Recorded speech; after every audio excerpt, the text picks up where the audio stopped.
Peter Parker. Brilliant. But lazy. Hello, today we shall be talking about / reviewing, whatever you would like to call it, Spider-Man 2. So, anyway, without further ado, shall we begin?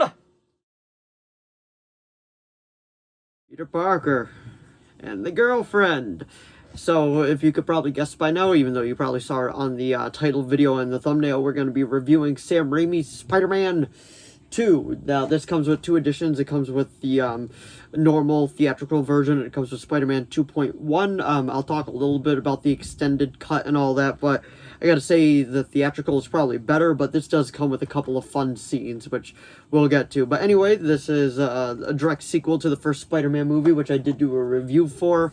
So, this will be spoiler-filled, so warning to you, if you don't want anything to hear about spoilers, leave now. I'll give you 5 seconds before we get into spoilers. Alright, let's start right away with saying at the end of the first Spider-Man movie, we saw Norman Osborn die. He got impaled by his own glider trying to kill Peter. He's like, Godspeed, Spider-Man! Then he dies, but he's like, Peter, don't tell Harry. Then he dies, and pretty much this opens up with a very cool recap of the first movie, like through just like webbing and all that.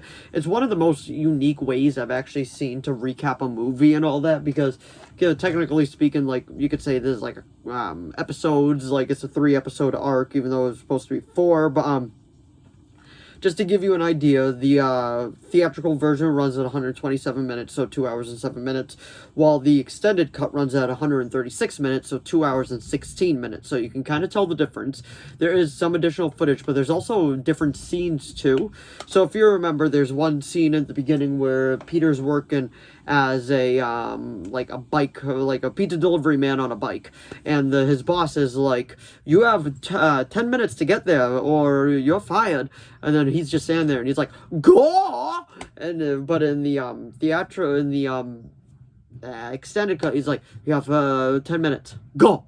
Like, it was different, but I feel like in the theatrical version, it's much better. There's just so much more to it. Like, I don't know, maybe it's because I grew up with the theatrical version and I recently just saw the extended cut maybe about a year ago, so I do prefer the original, but like, it's just, you can't beat it. And then we meet Otto Octavius, which he's working on a experiment that is gonna better humankind and all that, and he's like, the power of the sun in the palm in my hand. And it's just like, it's so good. Alfred Molina, I believe that's how you pronounce his name, that plays Otto Octavius, just great. And he is being funded by Oscorp, aka Harry Osborn, because he took over the company once his dad died, and he still blames Spider-Man for the death of his his father and all that, because he saw like Spider-Man dropping off the body of his father. So he was like, okay, like there's things I don't trust about you. Now, things that like I really like, I feel like this movie gets right. J. Jonah Jameson, once again, he's absolutely great. And then Alfred Molina as Dr. Otto Octavius / Doc Ock. He is so good as Dr. Octopus. Like he is the indefinite Doc Ock. I mean, he's so good as Doc Ock. Like, they decided to bring him back in the new Spider-Man movie because nobody else can actually play it like he did. I did remember hearing rumors that Mark Hamill might be playing him, but then later on came true to be just that Alfred Molina came back to play Doc Ock. But pretty much like, he's doing his experiment, and he has like the little inhibitor chip. He's like, my inhibitor chip to make sure I control them and not the other way around. So like, he was working with the nuclear reactor and all that, and I can't remember the name of the chemical that he wanted. Well, like, let's see.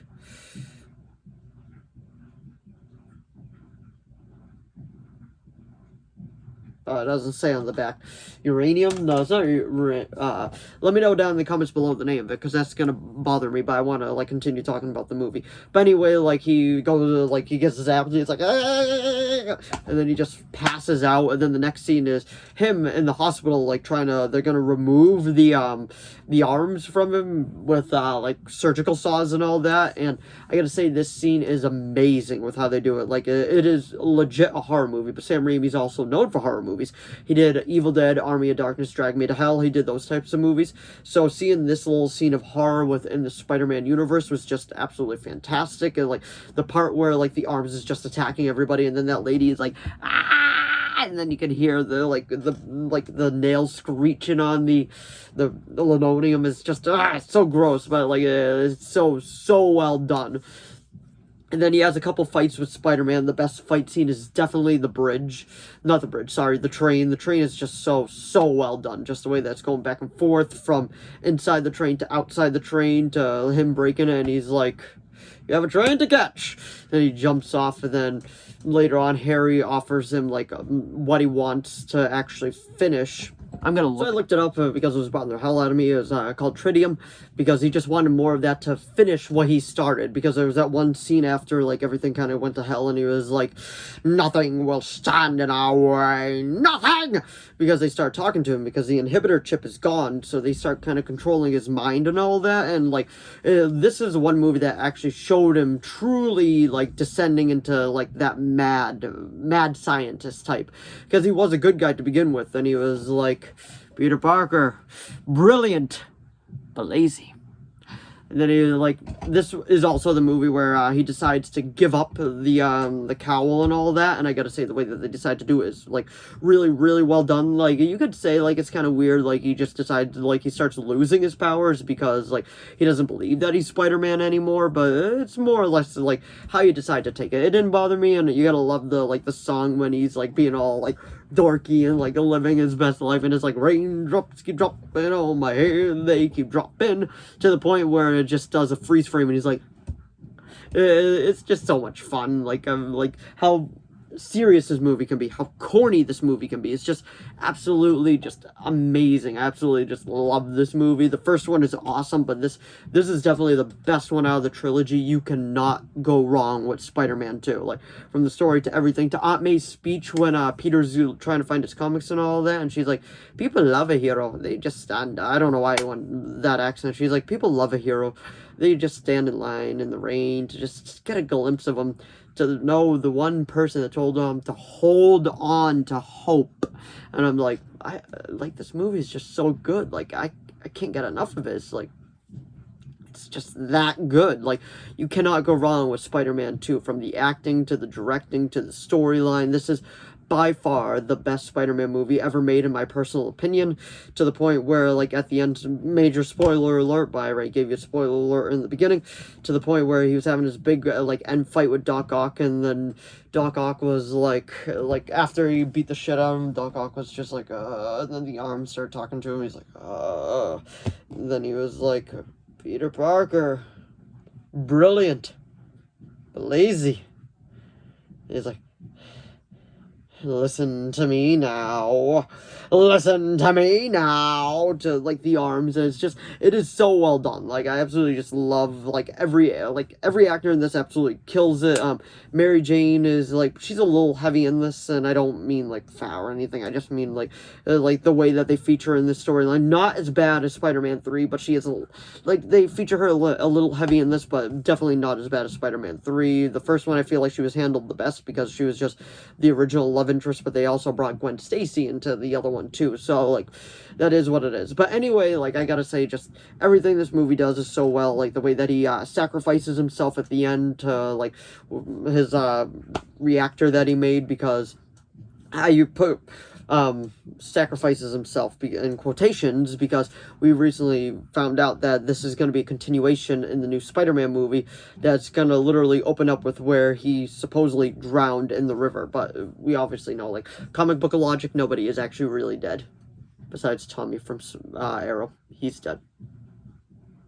But anyway, I gotta say, this is just a great movie all around. I absolutely love this movie. I highly recommend it. I feel like it's a staple in every Spider-Man collection. Like, you gotta have this movie.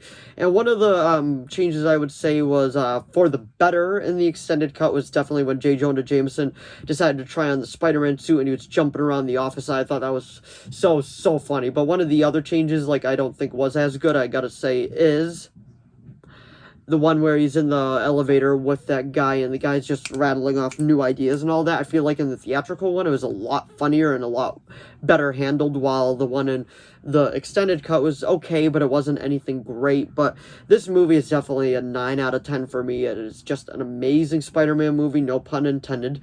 And I gotta say, it's just, like, I highly recommend it, and, like, if you want a great Spider-Man movie, put this one in, the first or second one, and I will give you my review on the third one coming up. But anyway, that was my review of Spider-Man 2, directed by Sam Raimi, starring Tobey Maguire and Alfred Molina as Doc Ock.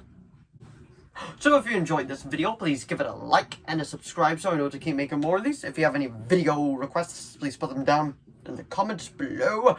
I will do my best to reply. Let me know what you think of this Spider-Man movie down in the comments below, and let me know which movie is your favorite out of the Spider-Man Sam Raimi trilogy. Let me know, like, rank them 1, 2, and 3. Let me know what you think of each one. But anyway, thanks for watching as always, and I will see all of you in the next video. Bye!